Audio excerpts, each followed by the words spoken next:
सरनासाहेब photo घ्यायचा हात जोडून.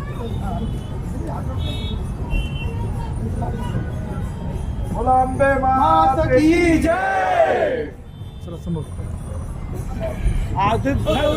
आमरे बरोबर. राम राम राम सीता राम राम राम.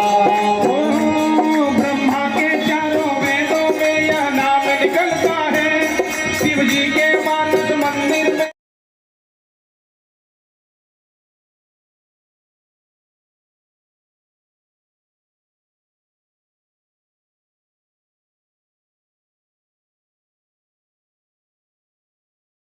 मनापासून आभार मानते आणि अभिनंदन करते. गेली अनेक वर्ष आपली इथली जी नाळ आहे लोकांची ती जोडून ठेवण्याकरता वेगवेगळे उपक्रम ते राबवत असतात. देवीचा उत्सव तर अप्रतिम डेकोरेशन, खूप चांगली सजावट अशा दृष्टीने ते साजरी करत असतात.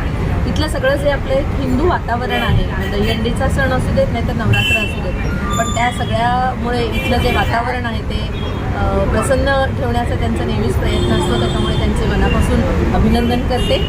आणि या निमित्ताने देवीच्या दर्शनाला आले, महाराष्ट्रावर आलेलं जे संकट आहे, अतिवृष्टीचं जे संकट आहे ते दूर व्हावं आणि सरकारच्या सगळ्या मदती वेळेत लोकांपर्यंत पोहोचाव्यात आणि शेतकऱ्यांना लवकरात लवकर याच्यातनं सुटका मिळावी अशी देवीचरणी प्रार्थना करते. रिप्रेजेंटेटिव्स हैं, मैं आपको सबसे बड़ी बात ये बताना चाहता हूँ कि हमारी फेडरेशन की स्थापना जो पिछले साल हुई वो आमरे साहब के इनविटेशन के बाद ही हुई.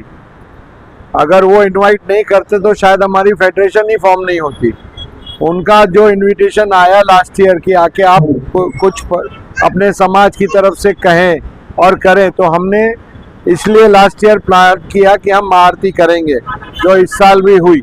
लेकिन वो महाआरती की वजह, महाआरती करेंगे लेकिन किस बैनर में करेंगे, तब वो कंफ्यूजन था. तो हमारी फेडरेशन का स्थापना हुआ अमृतसर के इनविटेशन के बाद. Federation of association of Sindhis of Thane हमारी एसोसिएशन है, जिसमें सब एसोसिएशन के मेंबर हैं. हमने उसके अंडर में लास्ट ईयर सबसे पहला प्रोग्राम जो हमारा हुआ था वो सर के यहाँ महाआरती हुई थी हमारी. उससे हमारे प्रोग्राम चालू है, अभी काफ़ी इस साल में किए. एक काफ़ी बड़ा कार्यक्रम ओपन लेक पे किया, जहाँ हमारे 3-4 दिन में 75,000 सिंधी आए थे. हमने अपना श्रेणी सिंध 2.0 किया था. तो मैं शुक्रगुजार हूँ आमरे साहब का कि उनका न्योता नहीं होता तो शायद हमारी फेडरेशन होती. इस साल भी उन्होंने बड़े मन से, बड़े प्यार से, बड़े लगन से हमको कहा आइए करिए. हमने कहा कोशिश करते हैं, जो सबसे बेस्ट होगा हम करेंगे. धन्यवाद. नवरात्रीच्या सर्वांना खूप खूप शुभेच्छा. आज देवीची 5वी माळ होती. सर्वांना सुख समृद्धी आनंद लाभू दे. आज जसे आमचे राजूभाऊ सिंधी समाजचे ते अध्यक्ष आहेत, त्यांनी जे आज इथे सांगितलं की सिंधी समाज आमच्या मंडळाच्या आमंत्रणामुळे त्यांची स्थापना झाली. मी खूप खूप त्यांचा आभारी आहे की सिंधी समाज असंच सहकारी आम्हाला राहून द्या आणि सगळे समाज जे बाळा बलुते जसं आपण बोलतो तसे आपले जे विविध समाज आहेत त्यांनी इथे येऊन दर्शन करावं अशी आमची मनोभाव त्यांच्या प्रार्थना असते आणि मंडळाची इच्छा असते. म्हणून मी राजूभाईचा खूप ऋणी आहे की त्यांनी या मंडळाचं नाव घेतलं आणि मंडळाला पुढे प्रोत्साहन देण्यासाठी त्यांनी आम्हाला आग्रह केला.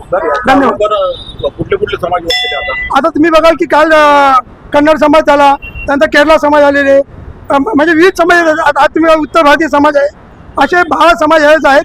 काही वर्षी आपला एक दिवस वाढलेला आहे, 11 समाज ऑलरेडी होते. आम्ही त्याला ॲडिशनल एक केलेलं आहे, म्हणजे 12 समाज इथे येणार आहेत. आणि रोज तुम्ही बघाल की 2 टाईम भजन असतं, दुपारी एक आणि एक संध्याकाळी एक, असे 2 टाईम भजन असतात. म्हणजे विविध कार्यक्रम असतात आणि भरगच्चा या नवीन मित्र मंडळातर्फे आम्ही कार्यक्रम ठेवत असतो. 29 तारखेला, पुन्हा मी सांगतो 29 तारखेला महिलांसाठी फ्री वेडिंग हे नाटक आपण फ्री ठेवलेलं आहे. तर महिलांनी त्याचा लाभ घ्यावा. सकाळी 11 वाजता काशीनाथ घाणेकर. आणि लास्टच्या दिवशी महाआरती आहे, गंगा महाआरती, जी वाराणसीवरून लोक येणार आहेत आणि ठाण्यामध्ये प्रथमच देवीची आरती करायसाठी ते येत आहेत. तर मी ठाण्यातल्या लोकांना आवर्जून विनंती करेन की महाआरतीचा त्यांनी लाभ घ्यावा. तर देवीची ख्याती वाढलेली आहे, लोक कुठे कुठे येत आहे आणि त्याची मनोकामना पण पूर्ण होते. समोरून बोलताय जसं की आता सिंधी समाजाने बोललं आमची मनोकामना ते पूर्ण झाली. आमची संस्थाचे एनजीओच्या त्या दिवशीच असतं. देवी आपल्याकडनं हे सर्व काम करून घेत असते, हे घडत असतं. आपण फक्त जे भक्त आहोत, भक्त आणि फक्त भक्ती करायची असते. फळाचा विषय, फळ भेटेल याचा विषय, याची वाट नाही बघायची. म्हणून आम्ही सर्वांना एकत्र घेऊन चालतो आणि आम्ही सेवा करत राहतो. तुम्ही बघा की आम्ही 21व्या वर्षात पदार्पण केलंय.